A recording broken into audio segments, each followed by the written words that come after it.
జై Shri Ganesha. Hello friends, అందరికీ నమస్తే. అందరూ బాగుండాలి, అందులో మనం ఉండాలి. ఒక మంచి మాటలో ఏ ఒక్కరి జీవితం కూడా అందమైనదిగా కనిపించినా అలా ఉండదు ఫ్రెండ్స్. కొంతమంది నెట్టుకొస్తుంటారు, కొంతమంది నటిస్తూ ఉంటారు. ఎంత చెట్టుకు అంత గాలి అన్నట్టు మంచి బట్టలు కట్టుకుంటూ మంచి ఇంట్లో ఉంటూ కార్లలో తిరుగుతున్న వారికి కూడా సుఖ సంతోషాలు, కష్టాలు, సమస్యలు కూడా ప్రతి ఒక్కరికి ఉంటాయి. పైన చూసి ఎప్పుడు కూడా వారి జీవితం బాగుందని అనుకోకూడదు ఫ్రెండ్స్.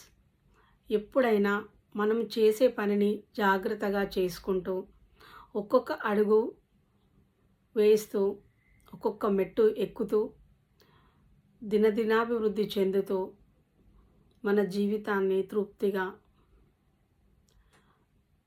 ప్రశాంతంగా ఉండేలాగా చూసుకోవాలి. అప్పుడే మనము మన ఫ్యామిలీ మెంబర్స్ హ్యాపీగా ఉండగలుగుతాము. Thank you friends.